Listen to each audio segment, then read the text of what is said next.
अस्सलामुअलैकुम। आज हम बनाएंगे कुन्ना गोश्त, जो कि लाहौर की एक बहुत ही पॉपुलर डिश है। बहुत टेस्टी बनकर तैयार होती है, लेकिन इसकी खासियत यह है कि इसको बनाने का तरीका बहुत सिंपल है। बिल्कुल बेसिक इंग्रेडिएंट्स से बनकर तैयार हो जाती है और गोश्त इतना नरम मुलायम बनता है कि मुंह में जाकर बस घुल जाता है। अब क्योंकि हम कुन्ना गोश्त बना रहे हैं तो मैंने एक मिट्टी की हांडी ले ली है। कुन्ना का मतलब ही मिट्टी की हांडी होता है। इसमें हम 1 कप तेल को गर्म कर लेंगे। जब तेल अच्छी तरह गर्म हो जाएगा, 1 कप यानी कि 2 मीडियम साइज़ के इसमें प्याज डाल देंगे। और प्याज को हमें फ्राई करना है। इतना फ्राई कर लीजिए कि प्याज जो है सॉफ्ट होना स्टार्ट हो जाए, हल्की सी ट्रांसल्यूसेंट हो जाए। और अब हम इसमें शामिल कर देंगे 1 किलोग्राम मीट। तो मीट यहाँ पर प्रेफरेबल तो ये होता है कि आप इसमें बोंग का मीट यूज़ करें। वो मछली का मीट बोलते हैं ना, जो लेग के पीछे का हिस्सा होता है, तो प्रेफरेबल होता है। लेकिन आप किसी भी पोर्शन का गोश्त ले सकते हैं अपने मन से।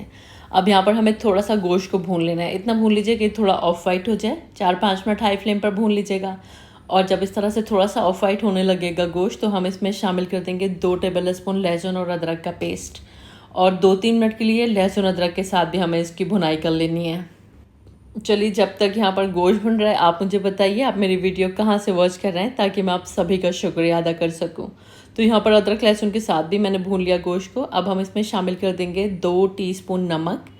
और नमक वैसे अपने टेस्ट के हिसाब से भी आप रख सकते हैं। 2 टीस्पून लाल मिर्च का पाउडर और 2 टीस्पून मैंने कश्मीरी लाल मिर्च का पाउडर यूज़ किया है, लेकिन कश्मीरी लाल मिर्च ऑप्शनल है, अगर नहीं है तो स्किप की जा सकती है। और इसी के साथ हम इसमें हल्दी डालेंगे। आधा टीस्पून के करीब मैंने हल्दी डाली है। और धनिया का पाउडर डालेंगे तो 2 टेबल स्पून इसमें धनिया का पाउडर जाएगा। अच्छा, ये जो कुन्ना गोश्त होता है ना, बहुत सिंपल तरीके से बनता है। बहुत फैंसी मसाले नहीं जाते हैं इसमें, लेकिन इसमें जो मिट्टी के बर्तन की खुशबू आती है ना, हांडी की सौंधी सौंधी, तो वो इसके टेस्ट को नेक्स्ट लेवल ले जाती है। तो कोशिश करेगा कि आप इसको मिट्टी की हांडी में ही बनाएं। लेकिन बाय द वे नहीं है आपके पास तो नॉर्मल आप हांडी में भी बना सकते हैं। तो उधर जब तक मीट भुन रहा है, हमें यहाँ पर एक मिक्सी का जार लेना है। 1 टेबल स्पून शाही ज़ीरा और 5-6 छोटी इलायची, इसका एक दरदरा पाउडर बनाकर तैयार करके रख लेना है। ये बहुत ख़ास इंग्रेडिएंट है शाही ज़ीरा, तो इसमें ज़रूर जाता है। तो कोशिश करेगा कि आप शाही ज़ीरा यूज़ करें। बाय द वे नहीं है शाही ज़ीरा तो नॉर्मल जो रेगुलर ज़ीरा आप यूज़ करते हैं उसका भी इस्तेमाल किया जा सकता है। इधर जब मीट भुन जाएगा तो हमें इसको गलाना है। तो 1 से 1.5 कप इसमें पानी डाल लीजिएगा और इसको ढक कर पका लीजिएगा। क्योंकि मैं बड़े का मीट यूज़ कर रही हूँ, तकरीबन 1.5 से पौने 2 घंटा लगेगा इसको पकने में। अच्छी तरह से इसको टेंडर करना है। और अगर आप मटन यूज़ कर रहे हैं तो 1 से सवा घंटे में वो गल जाता है। इधर हम एक बोल लेंगे और इसमें डालेंगे 2 से 2.5 टेबल स्पून गेहूं का आटा। आपको इसको भूनने की ज़रूरत नहीं है, डायरेक्ट पानी में घोलना है। तो आधा कप के करीब पानी ले लीजिएगा और थोड़ा थोड़ा इसमें डालिएगा और इसका एक घोल बना लीजिएगा। एक साथ ज़्यादा पानी मत डालिएगा, वरना फिर गुठलियाँ बन जाएंगी। इस तरह से जब घोल बन जाए साइड में रख दीजिएगा। इधर हम 10 से 12 बादाम ले लेंगे। थोड़ा सा पानी डालकर इसका एक फ़ाइन पेस्ट बना लेंगे। बादाम इस रेसिपी में ऑप्शनल है, लेकिन आपको टेस्ट इन्हेंस करना है, टेस्ट बढ़ाना है, तो आप 10-12 बादाम का पेस्ट ज़रूर यूज़ करिएगा। वैसे स्किप भी कर सकते हैं अगर आपके पास अवेलेबल नहीं है। और चलिए, पेस्ट बनाकर मैंने साइड रख दिया। इधर जो गोश्त है ये गल चुका है। तकरीबन 1.5 घंटा मैंने इसको गलाया था। क्योंकि बड़े का मीट है, थोड़ा वक्त तो लगेगा इसको गलने में। वैसे प्रेशर कुकर में भी बना सकते हैं, लेकिन क्योंकि कुन्ना गोश्त है तो तभी इसका असल मतलब पूरा होगा जब आप इसको मिट्टी के बर्तन में बनाएंगे। और स्लो कुकिंग पर जब गोश्त गलता है ना, तो उसका एक अलग ही टेस्ट आता है।